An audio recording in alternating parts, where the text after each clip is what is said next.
It's people who do this dance that originated in New York in the 70s, that do the top rock, the footwork, the spins and the freezes and stuff. These things have false starts all the time, like social dances and cultural shifts. They happen all the time.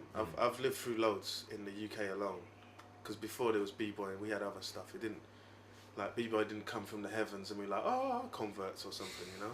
We had our own dances, our own cultural happenings, you know, before this dance came. The difference with this is that it came at a time when there was lots of stuff coming from America. So we had BMXing, skateboarding, and all this stuff, and it just kept coming as waves. And this was the latest wave, and it came with the dances, the artwork, the fashion. Do you know what I mean? It came almost as a complete package. Like, oh, here, try this stuff. The other stuff came as little solo things: skateboarding, roller skating, even hula hoop and all these things. They came like, oh, okay, yeah. They lasted a little while, but this came as a cultural thing, and it seemed to almost speak to kids from the ghetto, because it was ghetto kids that had invented this thing. Yeah. It wasn't like kids from Los Angeles with surfboards or whatever, you know. It was oh, ghetto kids that kind of look like us, kind of live like us. I get this. Okay. Yeah. Do you know what I mean? Yeah. So it was easier to attach to. Right. So then the things that we had before, which only came in, you know, like we had reggae and ska and all these things, they kind of just got replaced by this new thing because it came as a semi-developed package. Do you know what I mean? And you're a kid at 12 years old, 13 years old or something, and this stuff's on telly, and the stuff that you know isn't on telly, and of course you want to get on telly as a kid, you know? Like, the stuff that was to do with reggae and all this sort of stuff, it wasn't on television, but this stuff came from America and it was on TV. Like, oh, I want to do that. I want to get on TV. Okay. Of course. I mean, in the first generation, maybe anyone was called a b-boy if they just touched the floor, you know what I mean? But as time goes on, I think that, like anything else, the definitions become more definable.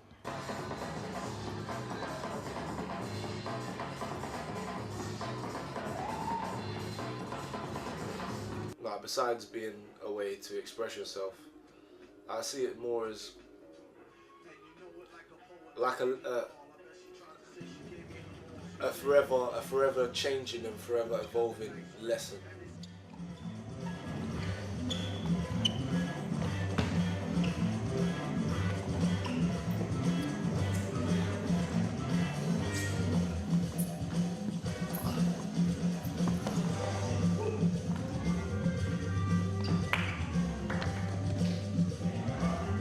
You have to grow. It forces you to grow, like especially when you're competing and you're ciphering and you're jamming to different kind of musics, and it's also a celebration. Do you know what I mean? And it's a very social thing. So that I sort of apply to my life in the sense that, you know, I try to be connected to people, but you know, it's all good having a little bit of friendly competition, but at the same time remembering that, you know, we're all one. Do you know what I mean? And like for me personally, that's why it's like a very spiritual for me, like b-boying. Do you know what I mean? We had a lot of gang violence happening at the time. Also a lot of social awareness that was also happening at the time. So that's why we started Universal Zulu Nation, trying to take a lot of gang affiliations and turn it to something positive. Bambaataa was one of the heads of the Black Spades. You know what I'm saying? He was the division leader. And it was taken from a concept of Bambaataa went to Africa when he was leaving the Spades. And he seen how the black people were living over there, and you know, he adapted his culture. He said, when I go back, I'm gonna start the Zulu Nation. When I started in 1982. For at least 5 years, I was training every day. It's like, that's a really integral part of your life to do something at that intensity, you know what I mean? Yeah. Whether you get good or not, it's not really relevant. It's the amount of work you put into the art, you know?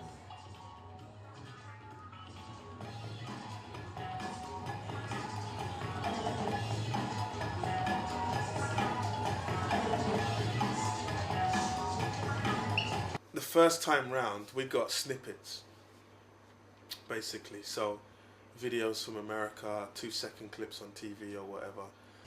And I think that that information is way more accessible these days, you know. So on top of the dance being understood more, there's been major advances in moves, movement, and everything to do with the dance.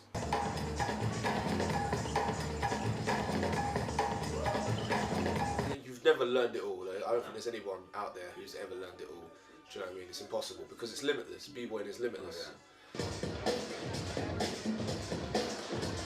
Yo, what's up? It's your boy DJ Stream South DJs, yo, then Green. I'm giving a shout out to my man. Maybe a lot of what we saw was only at one level. So we saw spinning and stuff on TV. Yeah. So of course you go to school and that's what you want to practice, that's what you want to learn. In fact, that's what most people see.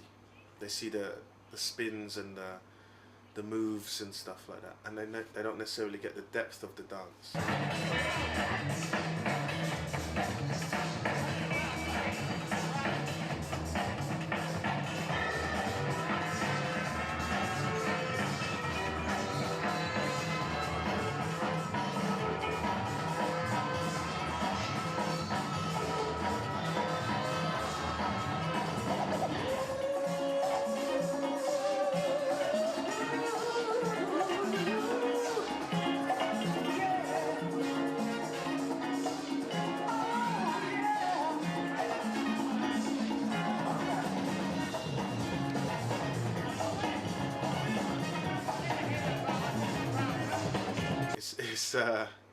It's a big deal for me.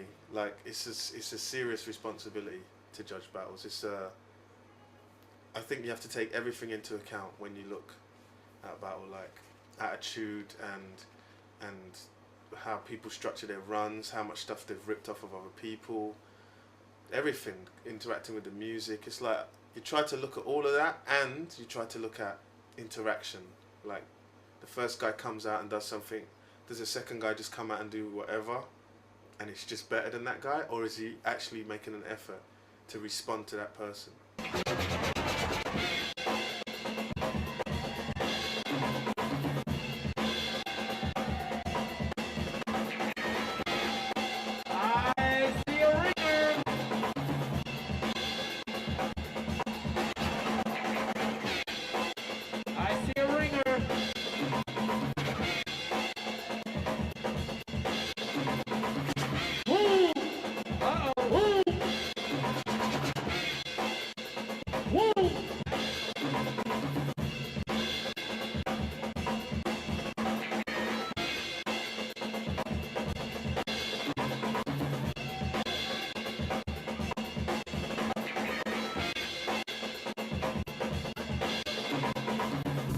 Battles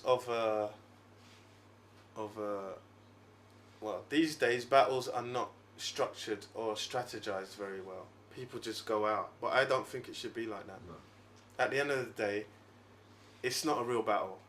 It's a show, it's entertainment.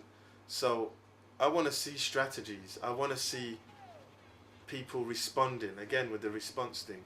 Like the other crew sends out a soloist. Sometimes they send out the worst guy first, and I'm like, how is that a clever way to open a battle, really? The other crew's just going to trounce you, and already you're on the defense. Someone's been practicing.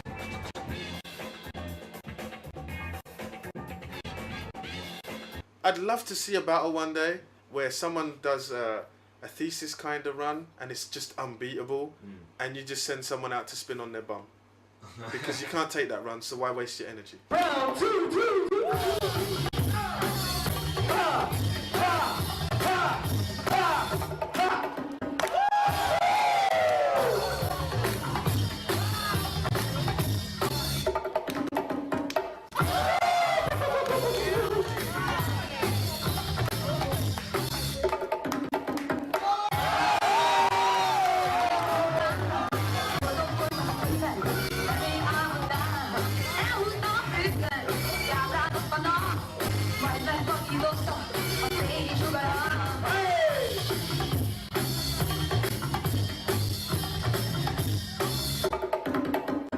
Music is the heart of every dance, personally. The music produces the dance.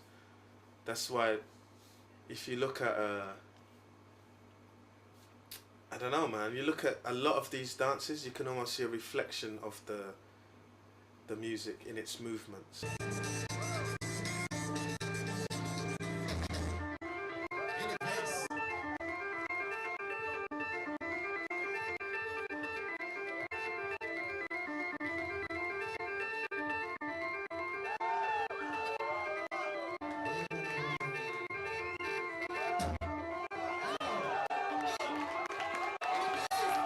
Because there has to be a correlation, there has to be a relationship.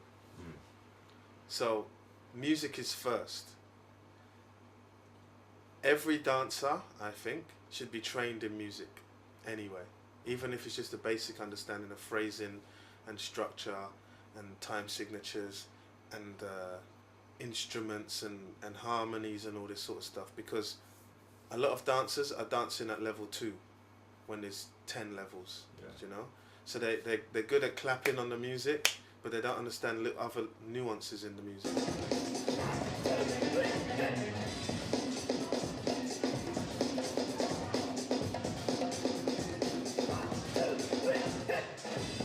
Your movement should complement the song and not just be slavishly following the song.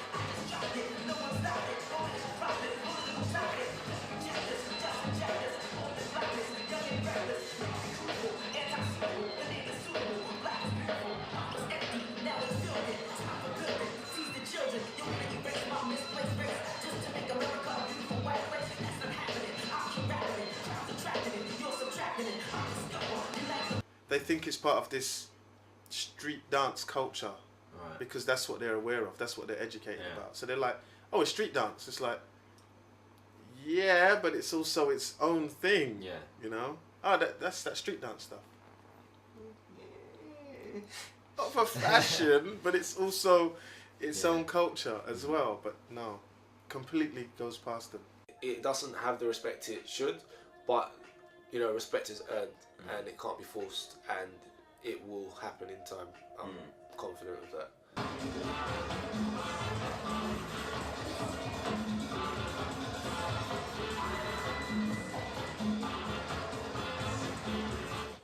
Thank you very much for understanding what this is about. And walk off.